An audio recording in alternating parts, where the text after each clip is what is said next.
What's up, guys? John from Old Running Farm here. Thanks for joining us. In today's video, it is time to say goodbye. And that's not to me, that's not to you, I'm not leaving. So we are actually going to be saying goodbye to several of our male alpacas today. Today I actually went up and brought 3 of our male alpacas up to a farm about an hour north of us. So they're gonna see some greener pastures. So we had 3 males that this farm is taking. It's Monarch, Cody, and Dan. So the reason why is because we had too many males, I don't know if we had too many males for our space. In the past year, we took in like 8 males. So we ended up with 9 total males. So it was a little bit too much for the space that we have, So it was time to move some of them on. And so we did. So they went to this place so it's a husband and wife team. We're going to be taking care of them. It's on a 300-acre property, which is huge. And I guess it used to be an old, what was the word? Stable horse or some kind of horse farm. And so it is huge. They built a tremendously strong and big place for them to live with 10-foot high fencing, so very secure. So no problems there. And it's 2 beginner alpaca owners. They've certainly done some research, but they are new to alpacas, but they're both very capable. They know what they're doing, and they'll have us as a resource. We're only an hour away, so if they do get into any trouble, we'll be available to help them out. So, with the exception of Finn, who is the baby boy who's like a month and a half old, this is the totality of our boy herd. We do have Carl, who's hiding over there.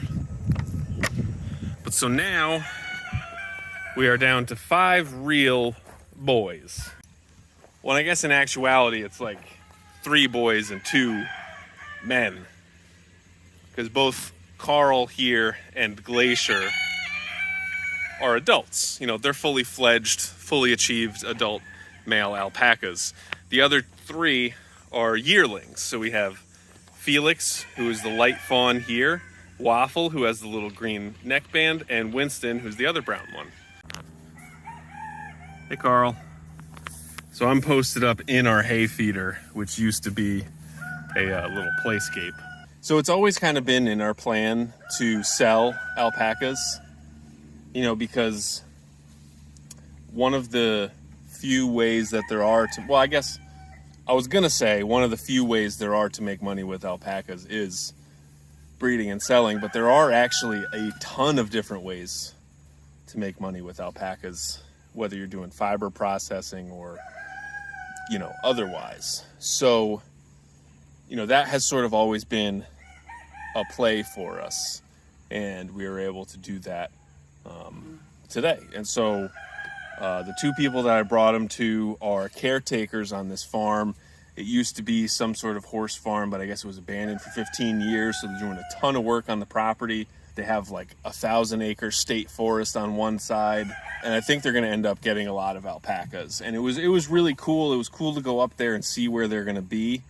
And again, like I said, they're in good hands. They're good people, and we'll be here as a resource if they need help with anything. Taking care of alpacas is not all that difficult, and I think in terms of livestock, it's probably on the very easy side. Birthing isn't that difficult. They generally say the only 2 things you need when an alpaca is giving birth is a chair and 30 feet of rope.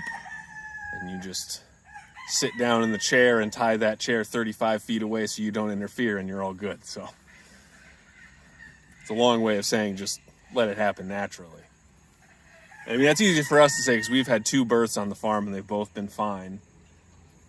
Felix being one of them, Finn being the other. But so now, as I talk about this, you can see Felix and Carl here, they were just getting into it a little bit. So, because, it's sort of similar to, maybe something that people can relate to is like the pecking order for chickens, where there is certainly a hierarchy.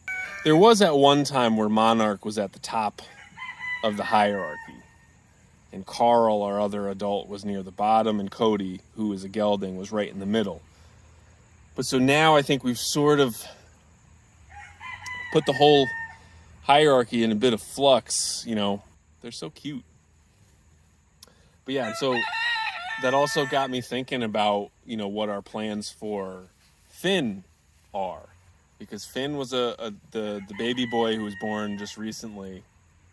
And, it's easy to say, like, years ago that, like, yeah, any boys that are born on the farm, we'll just sell them and get rid of them, because who needs boys anyway?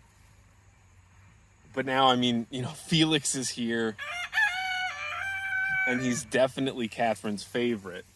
There's no way that we would sell Felix, especially because he was, like, the first alpaca ever born on Old Reading Farm. There's absolutely no way. And I would never suggest that either. Like, I understand that.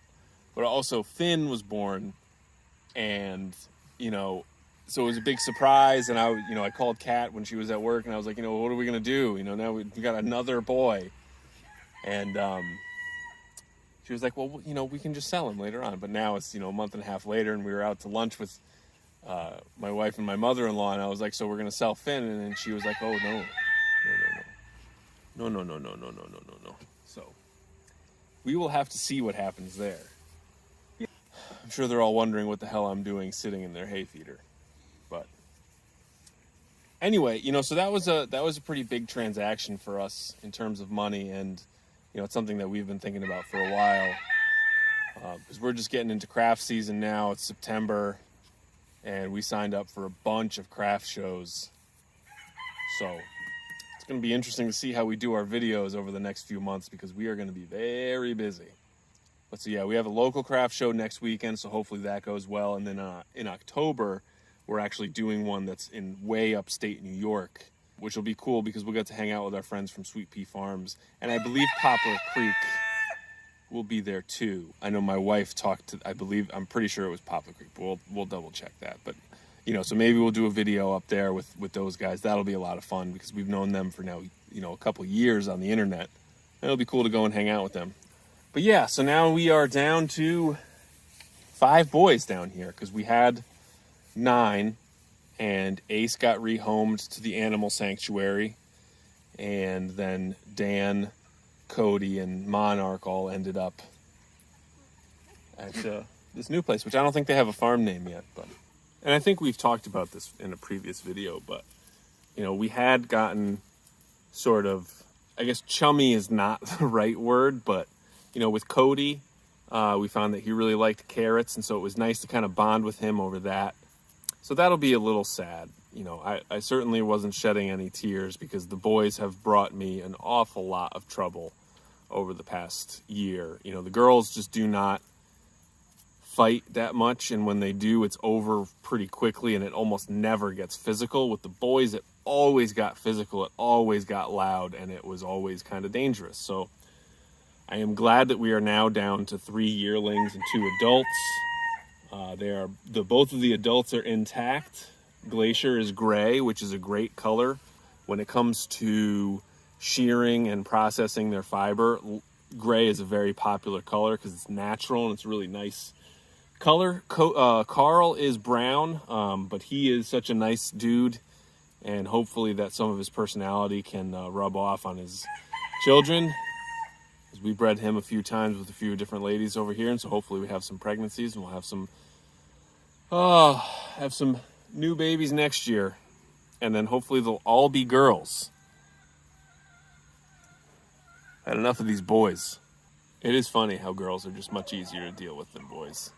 So when we got Cody, Monarch, and Dan all loaded up this morning, the rest of the guys hung out on the fence line, and I guess we're just kind of humming, wondering what was happening to them. So that was a little bit sad. And when we got there, they were humming a lot. But, we don't have any grass here yet. We're working on that. Once we move these guys up to their winter home, we'll seed down here. Because I think we'll, our original plan was to keep the boys down here until the water started to freeze consistently and then bring them back up. But I'm wondering if maybe, I think the grass seed that's there should be pretty good by fall. And so maybe we bring them up there when it's fall, and so we can seed down here, but we'll see. I mean, who knows? When I brought them all up there and let them out in their new pen, and they had all this grass, they were so happy to see the grass. And Cody did a lot of humming, but the other guys seemed fine. And we told the new owners that one of the things they can do is like grab a chair and sit in the pasture and just read a book and hang out with them, and that's exactly what they started to do when I left, which was cool. So it's nice to be able to meet some people who are very nice and going to take good care of our alpacas and are definitely going to, be friends with them and take good care of them. So anyway, I'm sure you've had enough of me blabbering on for 10, 15 minutes now. So I'm going to call it a day on that. And yeah, see you next time.